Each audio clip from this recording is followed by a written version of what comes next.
Good day, ladies and gentlemen. Welcome to another live chat with James. I'm coming to you from the studios here, ProPix TV in Vancouver, British Columbia.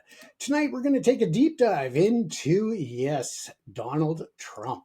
We are going to talk about him and his presidency, but we're also going to look at the warning signs and the way that he conducted himself long before he ever reached the White House. Now, we do encourage you to use the chats by all means. Put your opinions up there. Even if they differ from ours here at the show, you're welcome to share them as we are, of course, open to everyone here. Keep the comments respectful. At least, keep them PG rated, and that's great. You can also call in the second half hour of the show, and we will share the number with you. So, again, you can have your comments a bit later in the show. We're going to start off and we're going to take a look at or take a listen to a couple of DJs giving a bit of a narrative and overview of what we're going to talk about on the show tonight. And we'll probably go longer than an hour tonight, just be forewarned. But again, this will give you an overview and a summary. And this way, if you can't stick with us for the whole show, you have an idea as to what we're discussing. And also, keep in mind that this episode, a lot of what we're talking about is covered in much more depth in the new book coming next month. Yes, it is called A Storm is Brewing, Donald Trump 2.0 or Trump 2.0. And it looks at how the chaotic president is causing a destabilization of America, of an entire nation. So we will talk about that as we go along. But for now, let's take a listen to the summary of what we're going to talk about tonight. For those who can't stay for the whole show, I hope that you will put your comments up in the chat room and share those with us.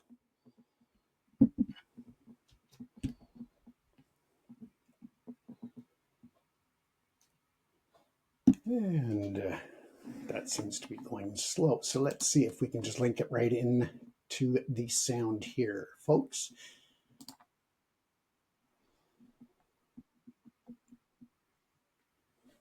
There we go. Excellent.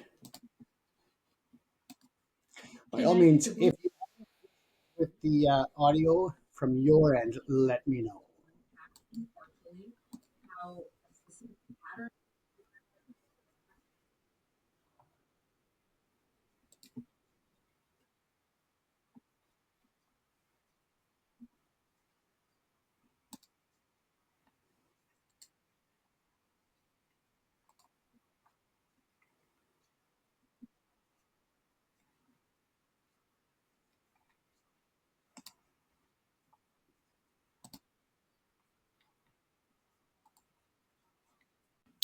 Good day, ladies and gentlemen. Welcome to another live chat with James. I'm coming to you from the studios here, ProPix TV in Vancouver, British Columbia. Tonight, we're going to take a deep dive into, yes, Donald Trump. We are going to talk about him and his presidency, but we're also going to look at the warning signs and the way that he conducted himself long before he ever reached the White House. Now, we do encourage you to use the chats by all means. Put your opinions up there. Even if they differ from ours here at the show, you're welcome to share them as we are, of course, open to everyone here. Keep the comments respectful. At least, keep them PG rated, and that's great. You can also call in the second half hour of the show, and we will share the number with you. So, again, you can have your comments a bit later in the show. We're going to start off and we're going to take a look at or take a listen to a couple of DJs giving a bit of a narrative and overview of what we're going to talk about on the show tonight. And we'll probably go longer than an hour tonight, just be forewarned. But again, this will give you an overview and a summary. And this way, if you can't stick with us for the whole show, you have an idea as to what we're discussing. And also, Keep in mind that this episode, a lot of what we're talking about is covered in much more depth in the new book coming next month. Yes, it is called A Storm is Brewing, Donald Trump 2.0 or Trump 2.0. And it looks at how the chaotic president is causing an destabilization of America, of an entire nation. So we will talk about that as we go along. But for now, let's take a listen to the summary of what we're going to talk about tonight. For those who can't stay for the whole show, I hope that you will put your comments up in the chat room and share those with us.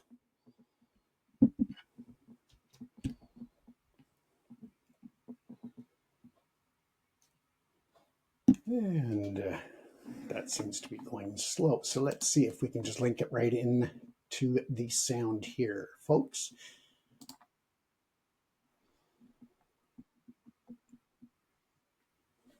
There we go. Excellent. By all means, if you with the audio from your end, let me know.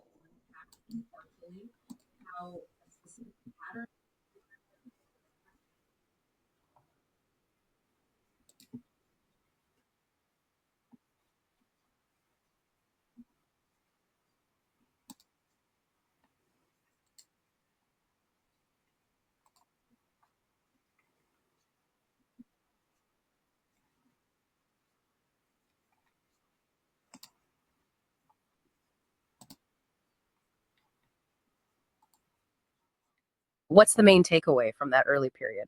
This cultivating a brand, the legal tactics, pushing ethical lines. Well, the key insight, I think, presented in the report is how litigation. Oh, sorry, folks, we were having a bit of a delay problem there, so we are just going to go back to our other method here. My apologies for the delay on that.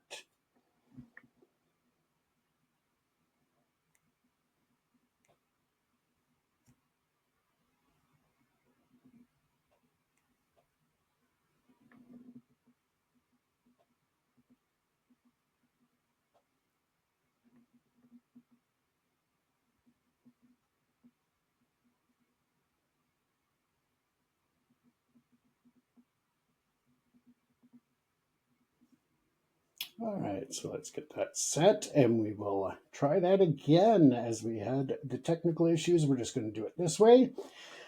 But in any event, folks, by all means, share your thoughts and your ideas on not just the Trump presidency and the way that he is weaponizing a lot of the U.S. government, whether that's the legal system, law enforcement, military, and so forth. By all means, share your opinions on this as well.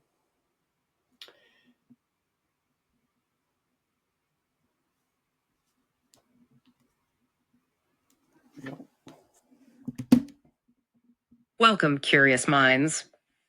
Today, we're taking a deep dive into some really compelling material. We're looking at a report that basically argues the American constitutional order faced a unique kind of stress test. Our mission here is just to unpack impartially how a specific pattern of behavior, transactional, norm breaking, how that intersected with presidential power. Exactly. And what's really striking is the report's angle, that this wasn't like out of the blue. It suggests it was more of a culmination, a specific way of operating, a modus operandi that you could apparently see decades earlier. So we'll trace that pattern pre-presidency through the White House and look at the implications the report draws for democracy, all based on these sources.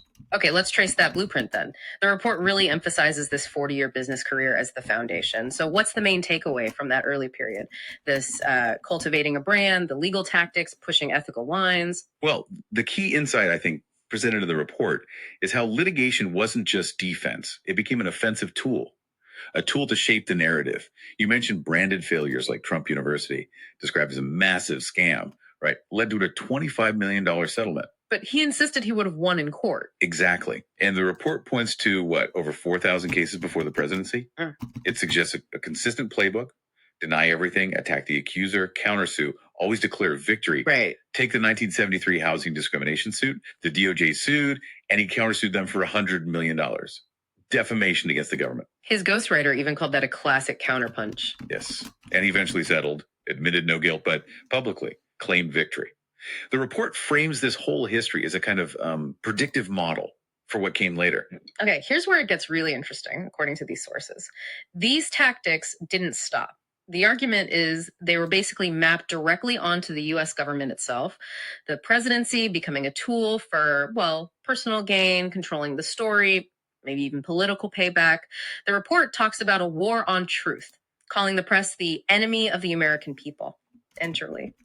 He apparently even told a journalist something like, I do it to discredit you all, so when you write negative stories, no one will believe you. And if you connect that to the bigger picture presented, it wasn't just talk.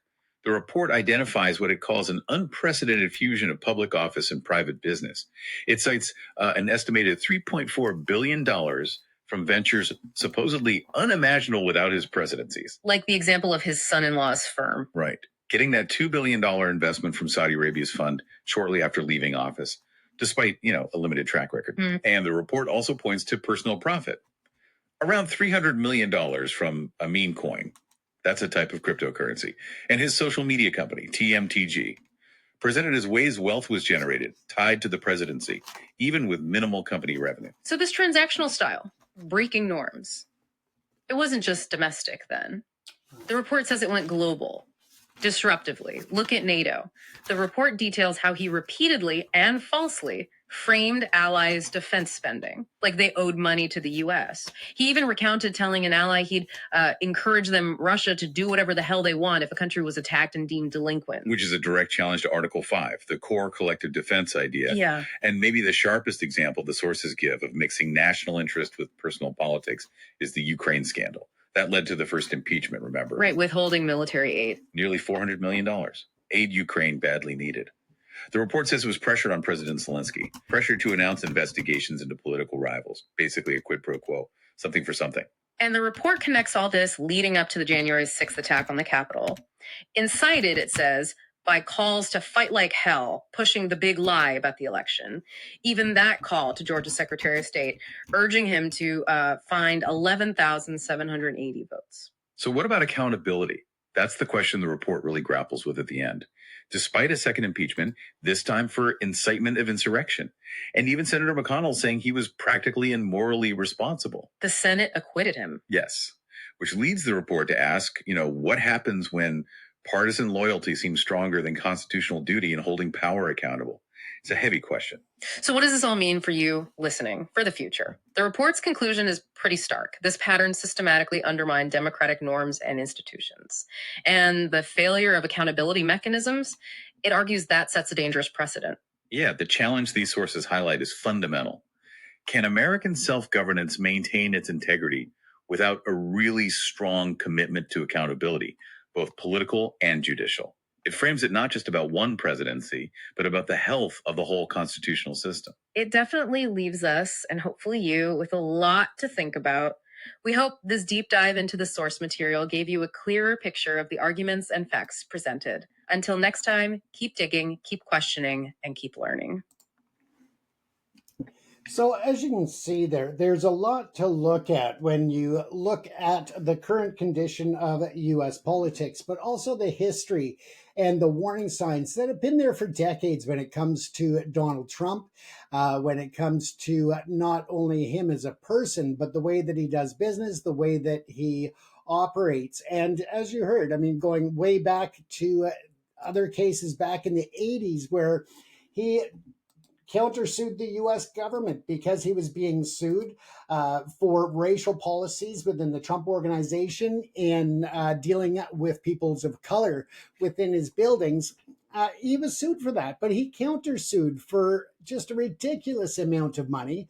And that is a traditional and typical Donald Trump play. Now, this is something, as I said, that goes back, 40 years and beyond. And it's not something new when it comes to Donald Trump and his minions. It is now even worse. And the reason why it is getting worse is a simple fact that he has power behind him. He has a weaponized justice system behind him. And regardless as to how much that Donald Trump claims that others have used the judicial system as a weapon in the past. There is no clear evidence like there is now of him turning judges and FBI and others towards his opponents or his enemies, and that is plain and clear. When you look at the source and the current stability or instability of the US media picture, and that I mean the traditional, the mainstream news. And when you look at that, how Donald Trump uses the judicial system and the courts, as well as the FCC and other federal organizations, to try and pressure them.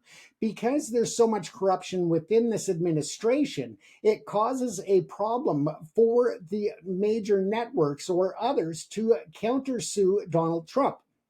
The problem being is that, first of all, they have the force of the US government behind them, which essentially unlimited funds to fight the case. Number two, if he loses, there's really not a whole lot that's going to hold the US government accountable. And three, of course, people are worried because, again, with the deck stacked against them as a media organization, as a corporation, having a fiduciary responsibility to your shareholders, do you put out all of the tens of millions or even more that it's going to take to fight the White House with a potential stacked outcome against you? That is a problem that people have when it comes to dealing with the White House and the level of corruption that has never before been seen at this scale in the US politics. Now, the typical behaviors that we're seeing out of him, attacking media and trying to, again, even tonight, he is putting out more crap on his so-called Truth Social, or as I call it, the Untruth Social. And he's putting comments out there again, trying to encourage the FCC to pull licenses for major television networks and major news agencies. This just goes to show how much the corruption is going to continue under Donald Trump, and how much he is utilizing his power and the resources of the U.S. government to really victimize the institutions that Americans up until recently have held dear. Now, of course, we know that there are certain agendas at play at different news outlets, whether they're left leaning or right leaning or whatever the case may be. But at the end of the day, we also understand that there is a need for the media to be there to hold not only politicians accountable, but corporations and individuals. It's a part of democracy. It is a part of what makes the system work. Now, without the checks and balances, it will go to hell. And that is a direction that it seems to be taking as of late. It is a sad reality, but one that is reality all the same. Now, if Americans don't stand up to them, then there's going to be long, damaging effects, not only domestically, but on the international stage. Now, some politicians are standing up to Trump and some are not. But at the end of the day, he is using his power and the power of the US markets to influence and to extort not only money, but trade deals and also investment out of other nations, and forcing them to uncomfortable levels of commitments. And some of them are just out and out blatantly lies by Trump and his administration. There are certain countries that he has declared a level of investment from that is unheard of, that they don't even have that in their annual GDP, let alone, over several years. Where are they going to come up with this money to all of a sudden throw it at the United States to invest?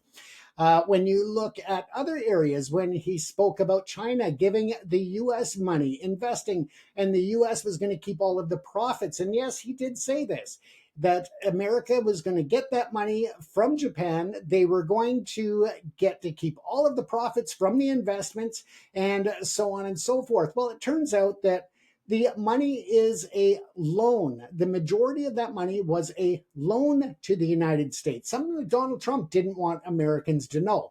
He didn't want them to know that they're going further in debt to Japan, while he's trying to brag that it's actually investment and a gift basically to the Americans. So again, it just shows the level of deception that's being brought forward from the White House. Now, of course, we know it's not only at the hands of Donald Trump, it's throughout and rampant throughout his administration. The corruption, the activity that goes against the Constitution and the very principles on which the great nation of the United States of America was built on, is being eroded and chipped away by all different levels of government when it comes to those that report directly to Donald Trump or that he wants them to report to him. If you are not on board with his, authoritarian agenda, then he's going to get rid of you, or he's going to try to slander and defame you. He is going to sic the FBI on you. He is going to do everything that he possibly can while claiming immunity himself to attack anyone that dares to speak out. Now, this is a major, major concern. Now, let's go back and take a look here, because the presidency of Donald Trump really subjected the American constitutional order to a stress test of unprecedented magnitude. Now, as I say that, his tenure was not a political aberration, but the culmination of a lifelong pattern of behavior, one defined by transactional approach to relationships. This is a long pattern by attacking the institutions designed to impose it. When this established modus operandi was fused with the vast powers of the executive branch, it precipitated a constitutional crisis that continues to reverberate through the nation's political and legal systems. Now, the report provides a great analysis in the report that we're doing this evening, but again, it just barely touches the surface of what's in the book and what's out there for you to learn about him. Now, for those who follow him blindly, I'm sorry, but that is the fact. If you want to, by all means, call in on the live call line, you're welcome to do that as well, and nothing's stopping you from that. But as I said, we're looking at a comprehensive analysis of this crisis framed around the central theme of accountability, or the profound lack thereof. It will demonstrate that the actions which characterize the Trump administration, from systemic assault on the democratic institutions to the use of public office for private gain, were not spontaneous. They weren't. They were not spontaneous at all. These developments were foreshadowed by decades-long career in business and litigation. The analysis that we're looking at is going to trace this pattern from his early real estate dealings and legal battles through his weaponization of the presidency and his subversion of the global order, culminating in the incitement of an insurrection against the U.S. government. And yet he's not accountable. By examining this continuum, the report will also argue that the failure of institutional guardrails to constrain a president who consistently acted to subvert them poses a fundamental and ongoing threat to the fabric of American democracy. Plain and simple, folks, understanding this pattern is essential to grasping the full scope of the challenge and the stakes that are involved in the nation's response.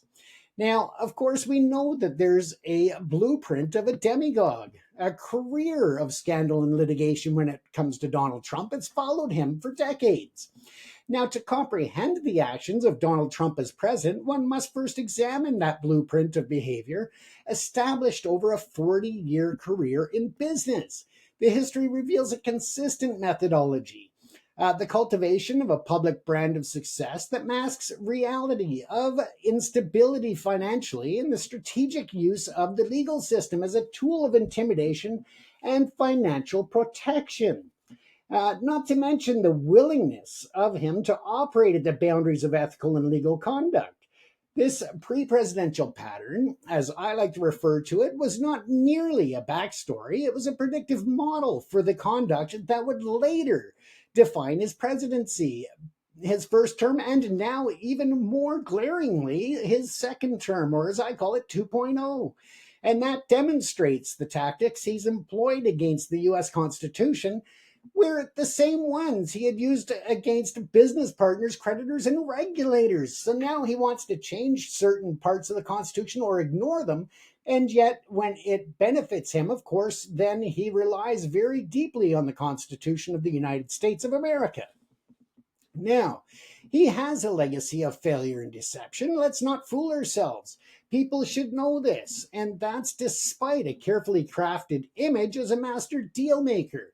Donald Trump's business career is marked by a series of high profile failures, let alone frauds, but these ventures reveal a consistent pattern of poorly conceived, ultimately leaving investors and creditors to bear the financial losses while he publicly disavowed responsibility. Remember that he's always looking to his brand to attract investment for projects, and often those were all over leveraged. Plain and simple, folks. It was, the old bait and switch almost. Now let's take a look. Well, there was Trump Airlines in 1988 and lasted a whole 4 years to 1992, and I don't even think it was a full 4 years. But in 1988, Trump acquired the Eastern Air Shuttle for $365 million, rebranding the no frill service as a luxury experience with features like maplewood veneer floors and gold colored bathroom fixtures. Ah, that explains a lot. So he now wants the Oval Office to look like a bathroom. Got it. But the venture was saddled with enormous debt and never achieved profitability. Surprise, surprise. Ultimately, Trump defaulted on his loans, and ownership of the airline was transferred to his creditors before it ceased operations in 1992. Again, all that gold in the Oval Office, he wants it to look like a Trump bathroom. And I guess that makes sense because of all the shit that comes out of him in that Oval Office. But regardless, let's move on to the 1990s to 2014 when he tried the ill-fated Trump casinos. Trump's foray into Atlantic City, the casino industry was similarly disastrous. The Trump Taj Mahal, financed with $675 million in high interest junk bonds, filed for Chapter 11 bankruptcy just 1 year after its grand opening. Over the years, his casino holdings company was, all done. Trump Entertainment Resorts would file for bankruptcy a total of 4 times. During one severe cash crunch in 1990, his father, Fred Trump, was forced to purchase $3.5 million in casino chips, an act later deemed as an illegal loan by New Jersey regulators, simply to allow one of the casinos to make an interest payment. Now, Trump later sought to distance himself from the repeated failures, claiming he had nothing to do with it. Despite owning 25% of the company's stock, critics noted that his casinos consistently underperformed, even during periods when Atlantic City's broader gambling economy was strong. In a very strong gambling environment, how the hell do you lose so much money? Well, I've got ways, but those are just guesses and my opinion, so I won't share those on air. But of course, then we know that there's also a long trail of branded failures. The Trump brand was licensed to a wide array of consumer products, nearly all of which failed, and that was due to a lack of market interest. Trump Vodka, of course, launched in 2006 with the slogan, Success Distilled, ceased production by 2011. Trump Steaks, which he famously dubbed the world's greatest, well, he claims that about himself, and we know the difference there. But they were discontinued shortly after their 2007 launch, and other failed ventures included a Monopoly-like board game, eponymous magazine, and a luxury travel search engine, GoTrump.com, which shut down only a year later. Now, each was launched with characteristic hyperbole, but collapsed under the weight of a flawed business model, demonstrating a consistent reliance on brand marketing over actual quality or solid plan in any way.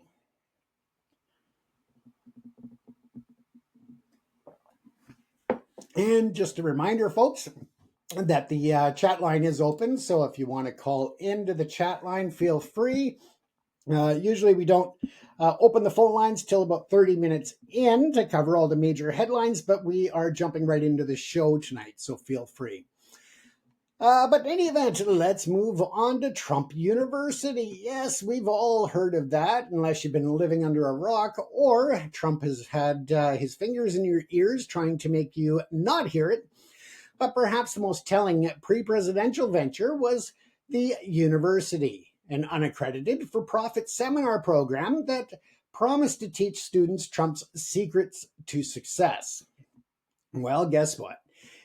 These were supposed to teach you the secrets to success in real estate for fees as high as $34,995. In some markets, you could have bought a house for that and started your real estate career.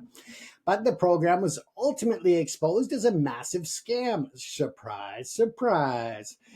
Former students sued, alleging the classes were little more than extended infomercials designed to upsell them on more expensive packages. The New York Attorney General filed a $40 million civil suit against the company for illegal business practices and fraud.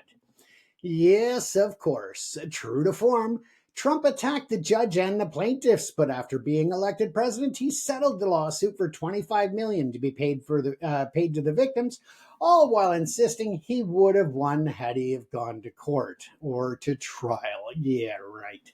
But yeah, it's just another example of his litigation as a business model. Now, for Donald Trump, the legal system has never been merely a venue for resolving disputes. It has become a proactive instrument of business strategy, of intimidation, and of course, of narrative control.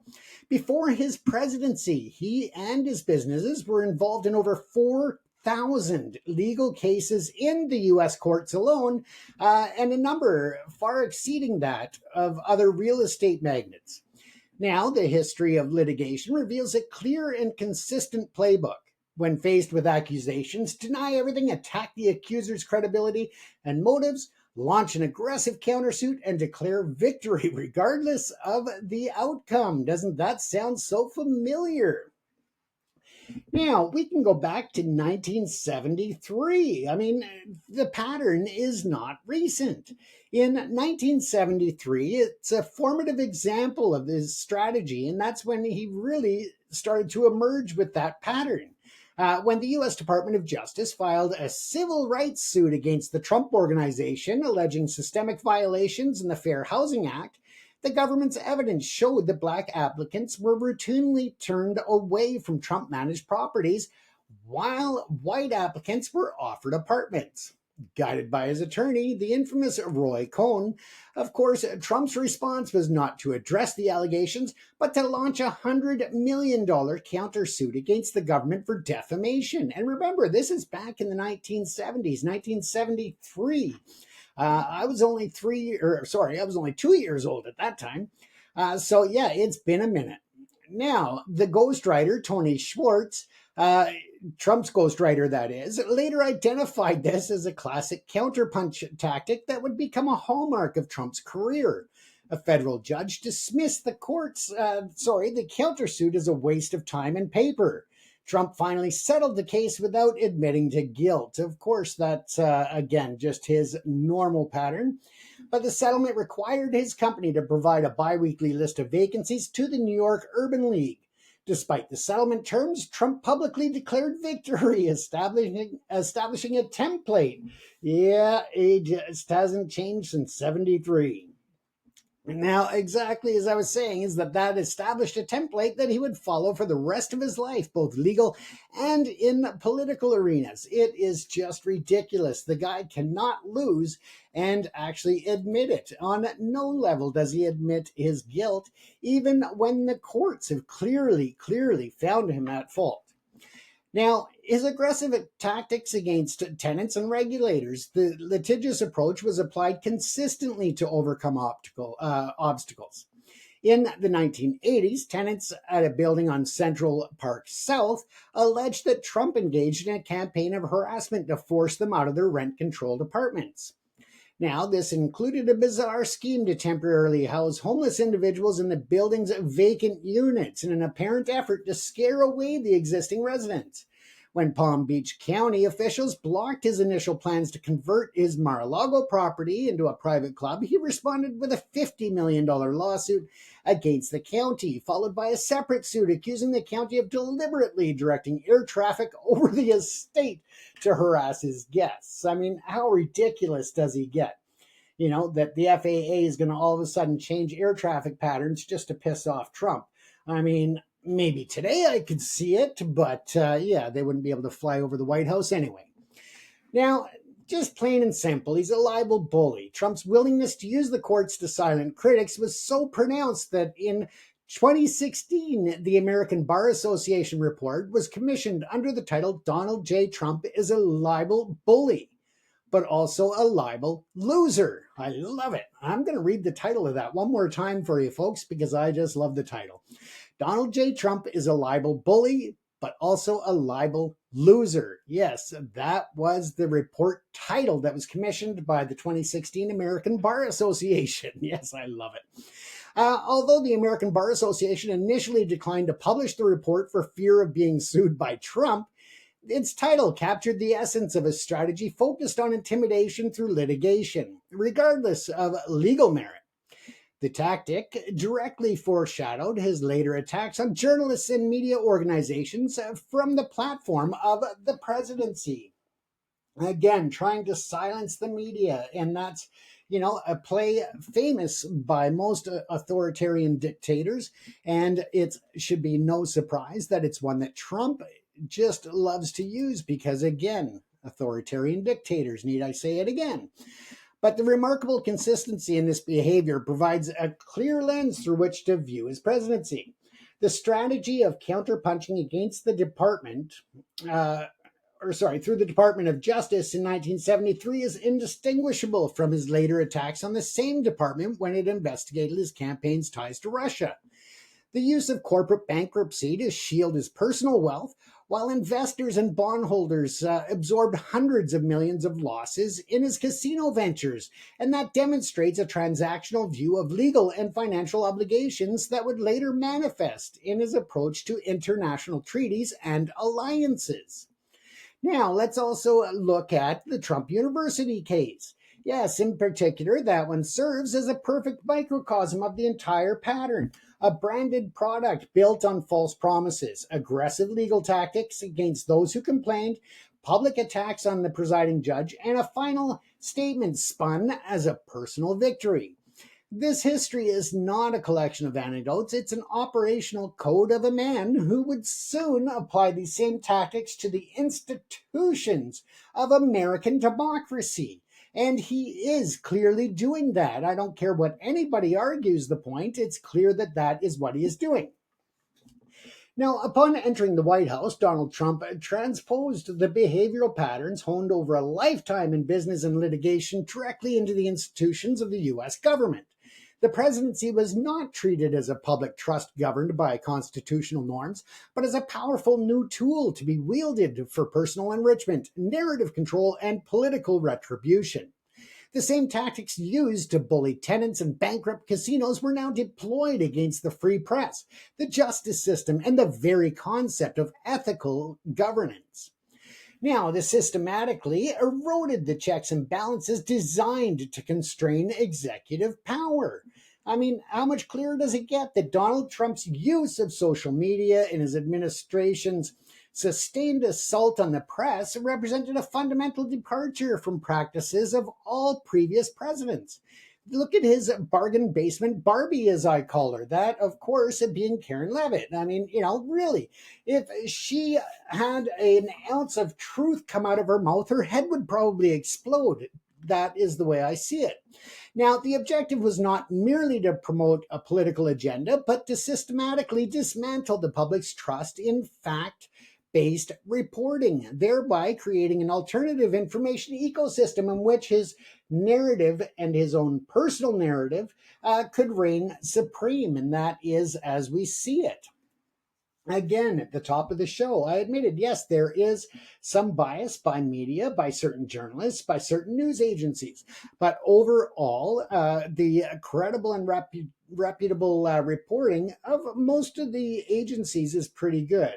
But again, we know that there is some bias there, but it has become this real pattern and real point of contention in the last several years, especially since Trump's first run in office, about the fake media, the false news, the fake news, the this, the that, and going after individual reporters, even in the White House, in the press room. I mean, the level of immature babyish acts by a president has never been seen like that. And it continues. And it's not just about journalists. His online middle of the night tweets and his Truth Social posts, I mean, it's just unbelievable the amount of libel and conjecture and just misinformation that he spreads. It just is beyond me. And that's, I think, why there's not so much restriction on social media as there is on traditional media about, being sued for the content that appears. Again, the regulators would be all over certain news channels if they went after individuals like that and with absolutely no credibility, no sliver of truth or any evidence. Again, that wouldn't fly in traditional media, so I don't understand why Trump continues to do it on his on his social media platforms. But again, because they're not regulated, obviously. Now, the rhetoric of an autocrat. Let's take a look. Shortly after his inauguration in 2017, Trump declared the press to be the enemy of the American people. And that is a phrase that, of course, with a dark history of use by authoritarian dictators to delegitimize and incite violence against dissenters. This was not an isolated remark, but the cornerstone of a relentless campaign. He habitually refers to credible news organizations as fake news and journalists as corrupt, dishonest, and human scum. This rhetoric was a deliberate strategy, one that he admitted to journalist Leslie Stahl. I do it to discredit you all and to demean you so that when you write negative stories about me, no one will believe you. That is a direct quote from Trump, and I'll read it once more because I think that it bears hearing twice. It's very important.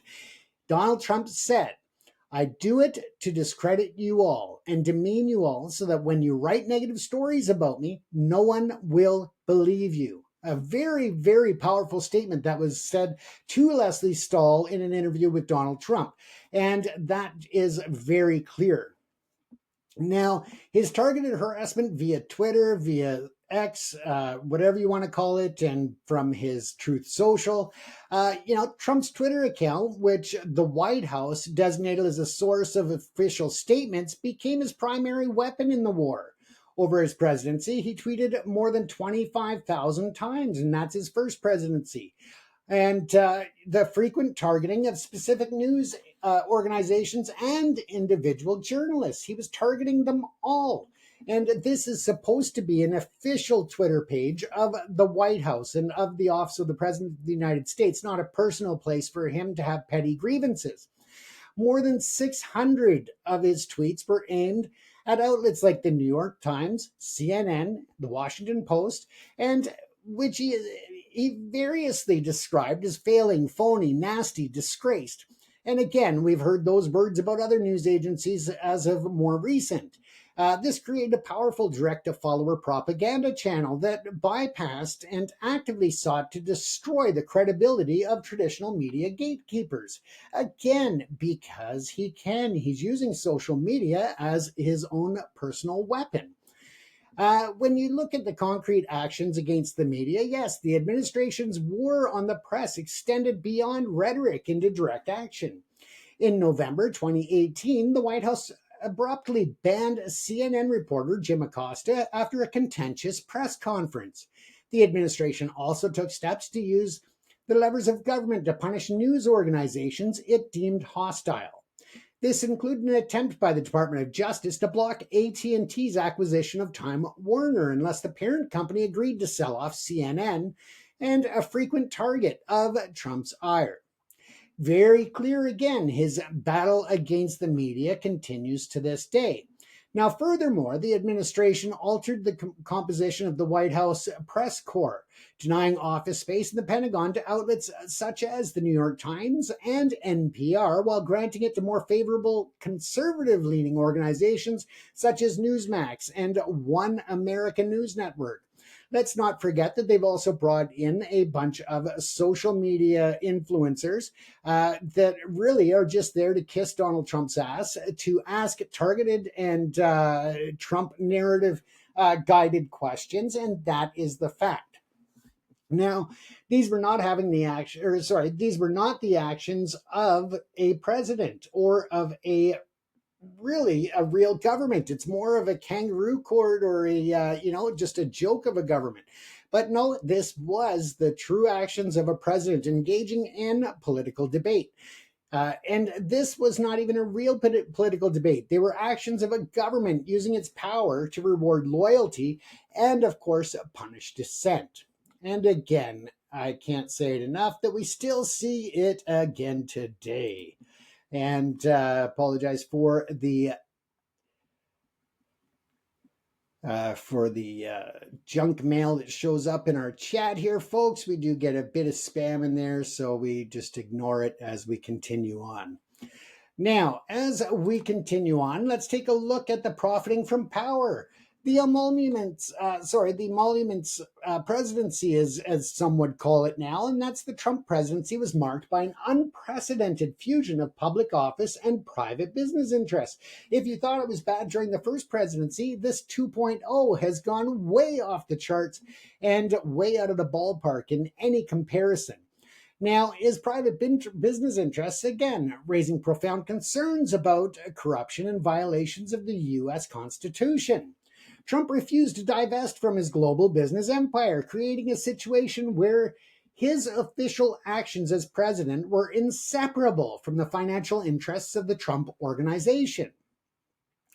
Let's take a look at the Emoluments Clause lawsuits. The Constitution contains two emoluments clauses designed to prevent corruption by prohibiting the president from receiving payments, gifts, or other benefits from foreign and domestic governments beyond his official compensation. On January the 23rd, 2017, just 3 days after his first inauguration, the watchdog lawsuit against Trump the watchdog group Citizens for Responsibility and Ethics in Washington filed a landmark lawsuit against Trump. The suit argued that by retaining ownership of his businesses, Trump was in continuous violation of the Constitution, as foreign governments could seek to curry favor by patronizing his hotels, by leasing space in his buildings, and advancing his real estate deals abroad. The case did progress through the courts for 4 years before being dismissed by the Supreme Court immediately after Trump left office, claiming that it was moot point. It was no longer an issue because he was not in office. So again, those cases did not find in his favor. But unfortunately, they didn't confirm the side of the others either. Basically, they just said he's out of office. Let's get rid of the case. They should have followed it through, and they should have set the precedent and the legal standing to make sure that they could have been heading off this second term being even worse than the first. Now, when we look at a global enterprise fueled by the presidency, of course, an extensive investigation by journalist David D. Kirkpatrick for the New Yorker calculated that Donald Trump and his immediate family have made an estimated $3.4 billion from ventures that would have been unimaginable without his presidencies. This figure deliberately excludes income from pre-existing assets like hotels and golf courses, focusing instead on new revenue streams that appeared to be directly tied to his political power and his political position. Take in the world financial, take in the meme coins, and just all of this shit that Trump is profiting off of and making money, and yet there's so many Americans that are just handing it over handful after handful. It's ridiculous. But also with his non-traceable financial instruments and coins. Again, we'll get into that in just a moment. But the most glaring example involves Trump's son-in-law and senior advisor, Jared Kushner.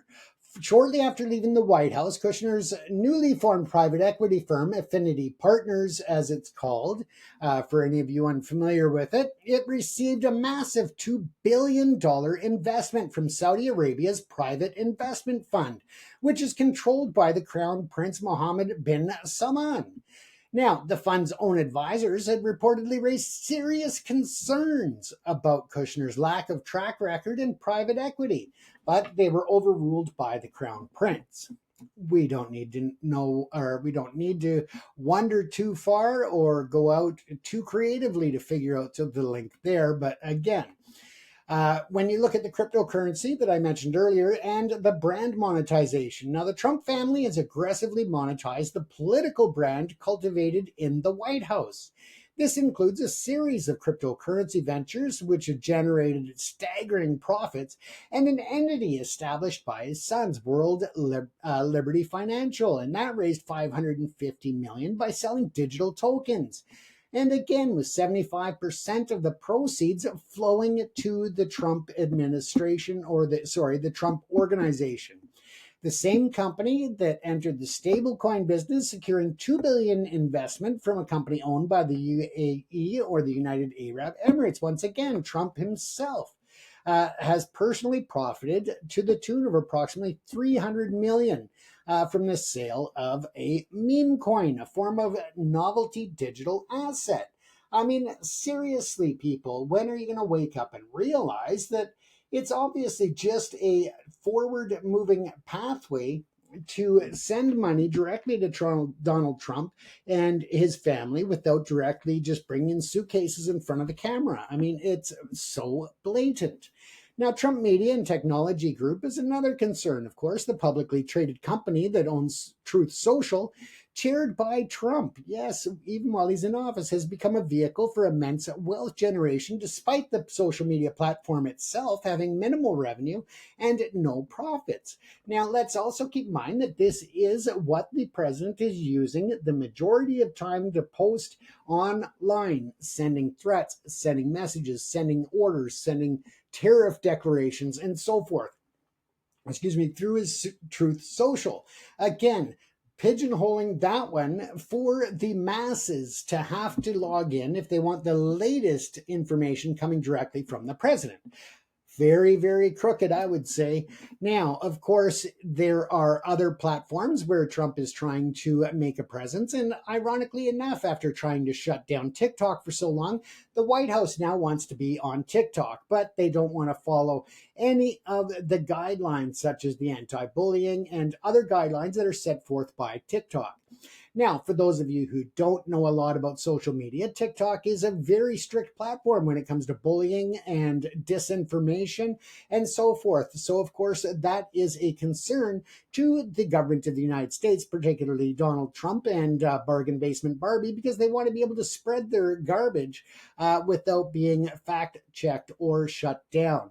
No different than, the health officers and, of course, Kennedy and, Bondi and so many others at the head of the Trump administration. Now, the company's stock trades, going back to his social media, it trades at a vastly inflated price, and that's driven by political sentiment rather than business fundamentals. TMTG, as it's called, Trump Media and Trump whatever garbage he spews. Really, when you look at that, it is just a disgrace on how that is run. And again, it's Trump Media and Trump Technology, or Technology Group. That's what it is. But they've leveraged this high valuation to issue new shares, raising capital to purchase over 2.3 billion in Bitcoin and stockpile hundreds of millions in cash. And that directly, and I repeat, that directly, of course, is enriching Donald Trump as the company's largest shareholder. Now, of course, he has been weaponizing the judiciary and dismantling civil rights. Again, this is something that the U.S. has worked decades or even, longer to really build a credible and a respectful system that is there for all. It's about freedom. It's about democracy. It's about equal rights. But the Trump administration has engaged in a systemic campaign to undermine the independence of the American justice system and roll back decades of progress in civil and human rights. It's plain and simple, folks. This effort involved direct attacks on judges and prosecutors, the politicization of the Department of Justice, or the DOJ, and the use of executive orders to erase protections for vulnerable communities. Let's first take a look at his attack on the judges. Trump routinely launched public attacks on federal judges who issued rulings against his administration's policies. He famously derided a judge as an Obama judge, prompting a rare public rebuke by the Chief Justice, John Roberts, who defended the concept of an independent judiciary. Trump continued his attacks, assailing Judge Amy Berman Jackson during the trial of his associate Roger Stone, and demanded that the recusal of Supreme Court Justices Sonia Sotomayor and Ruth Bader Ginsburg. In a chilling March 2025 speech delivered at the Justice Department itself, he denounced judges and prosecutors as corrupt and renewed his campaign trail threats to jail his political opponents. It's the same speech he lavished praise on Judge Eileen Cannon, a judge he appointed who had issued rulings widely seen as favorable to him in the classified documents case, calling her the absolute model of what a judge should be. And that just means that if she finds in my favor, we'll keep her. Now, politicizing the Department of Justice, the administration sought to transform the DOJ from an independent enforcer of the law to a tool of the president's political will. The involved attempts to install loyalists in key positions, bypassing traditional Senate confirmation processes. Trump summarily fired U.S. attorneys appointed by the previous administration, publicly labeling them radical, evil, and corrupt. This was a clear assertion of direct presidential control over a system designed to be insulated from such political pressures. And yet, here he goes getting away with it again. Now, systemic rollback of civil rights. Through a barrage of executive orders and policy changes, the administration worked to dismantle a wide range of civil rights protections. The Leadership Conference on Civil Rights and Human Rights has documented hundreds of such actions. Key rollbacks include revoking dozens of Biden-era executive orders aimed to advance racial equity and fair policing practices.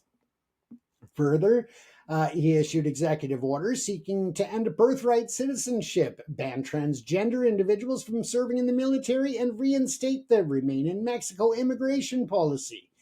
Directing the wholesale elimination of diversity, equity, and inclusion and accessibility programs across the federal government and military. Ordering a litigation freeze at the Department of Justice's Civil Rights Division and systemically withdrawing the department from major voting rights, segregation, and police misconduct cases. So the list goes on and on. Now, these actions were not isolated or haphazard. They formed a cohesive and mutually reinforcing strategy for consolidating the power. The war on the press was essential for creating an information environment where the president's narrative could dominate. This controlled narrative, in turn, provided political cover for the assault on the justice system. When a court ruled against an executive order, the action could be framed not as unlawful, but as the work of a biased deep state judge. The narrative amplified through his social media channels and, of course, friendly media outlets. Now, this delegitimization of the internal checks and balances then cleared the way for the administration to pursue its policy goals and the president to pursue his financial interests with a degree of impunity previously unseen in the United States of America in the history of any of those things. Now, let's just double check the chat room, folks, and we got no new chats here that I can see. Again, ladies and gentlemen, if you wish to call in and speak your opinion, feel free to do so at 1-368-997-6741. You can use that on the traditional phone line, or you can use that same number to call in through WhatsApp. And again, the number is 1-368-997-6741. We encourage you to call in and speak your opinions. As we continue on, we are running a bit behind time, but I did warn you at the beginning that we probably would be over time tonight, past our hour mark that we're normally at, or, around that. So let's take a look here. Of course, we know that there is, what I might do, folks, is around the 59-minute mark, I may just end the chat and then come back for a part 2. And this way, it just makes it easier for us to repost the rebroadcast on the other platforms with it being under an hour. If it goes over an hour, it's really on this platform. Unfortunately, it is a challenge to try and edit it to break it up without losing segments of the show. So again, around the 59-minute mark. In about 3 minutes, we're going to shut off, and then we'll come right back once it's finished its little segment there. So what I'll probably do is take a break. I'll shut it down. Actually, why don't we do that now before we get into NATO spending and other issues of global importance about Trump. So let's shut this down now, folks. We'll be back in, let's say, 10 minutes. I will go have a cigarette and come back and join you back on live. So take 5, take 10, get a coffee. I've got mine here. Cheers to everybody. And we'll see you in a few minutes.